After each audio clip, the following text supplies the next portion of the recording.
Welcome back. It's 9:13. How about enjoying a nice pint while surrounded by houseplants? Sounds nice. There's a tap room in St. Paul that's giving a whole new meaning to the term beer garden. Dale Kay is live for us this morning at Wandering Leaf Brewing Company, checking out some of the greenery and I'm guessing some of the beverages as well.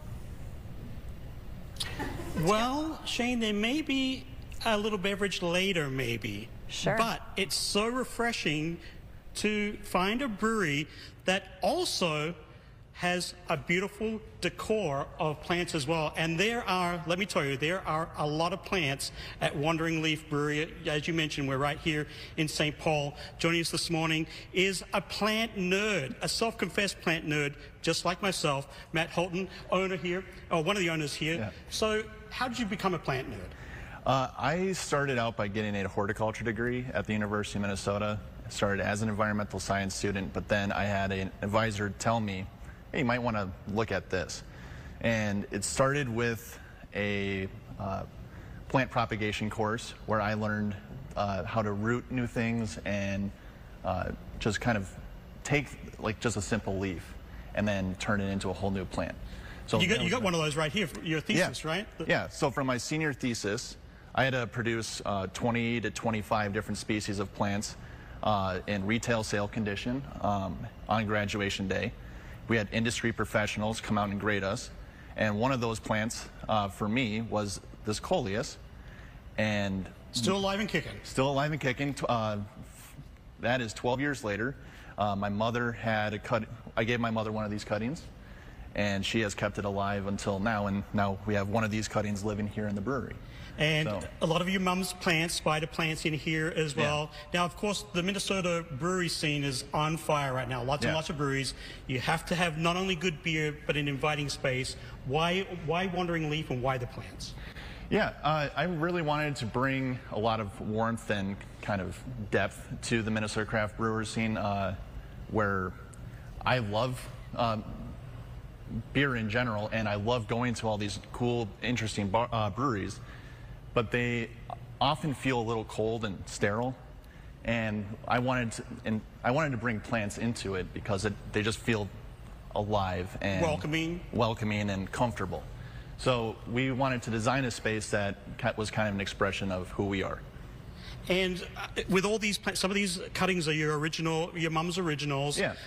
It's a family brewery. What do you do for the kids here? There's like some little trinkets that live in here. Yeah, so if you look around in several of the planters, you'll find little toy dinosaurs. There is a stuffed animal that was left here by a kid that is up in our rafter, just waiting for someone to come back and claim it, but they're just hanging out, having a snack on our pothos at the moment. But so anytime that my nieces are in here, we re-hide all the dinosaurs. And can you just reach out? I had a question, Jimmy. I had a question originally, like, how do you water up there? But put your hand up there.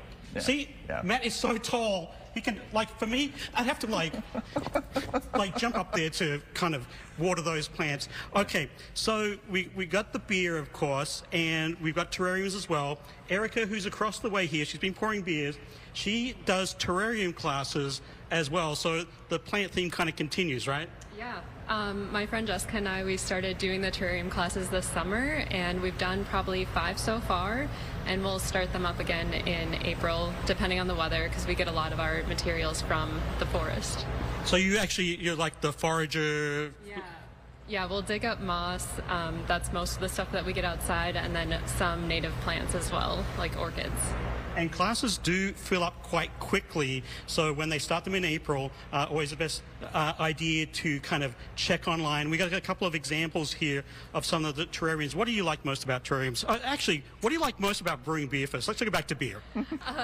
The beer is a lot of fun. It's pretty scientific. It's kind of like a recipe, like baking, and it's kind of fun to use different hops and different grains and see what I can come up with.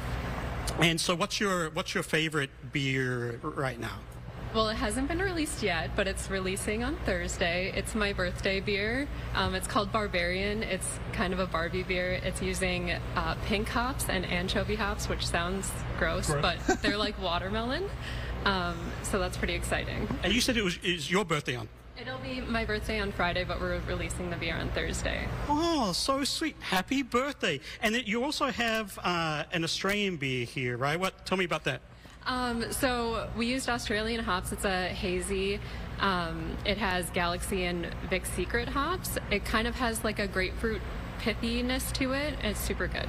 Okay, and Matt, before we go really quick, what's the name of the Australian beer? It is the Down Under Handshake. The Down Under Handshake. Well, there you go. I don't know what that means, but it sounds kind of Australian. It sounds fun. Wandering Leaf Brewery in St. Paul. Check it out. Plants alone are worth a visit. Back to you. You don't know the Down Under Handshake? Everybody knows that. What she said. For this morning, I have no idea what that is. Oh boy. Okay, Dale, thank you. That brewery, by the way, on West 7th, if you're familiar with St. Paul, like kind of on, not on the way to the airport, but if you're on. So yeah, very cool. I don't really know what that is. I just want to make Dale feel like he should know. Uncomfortable? Yeah. Well, it's well Australian. Well done. Well Thank done. Mission accomplished. Everyone feels uncomfortable now. Great job, Shane. All right, this next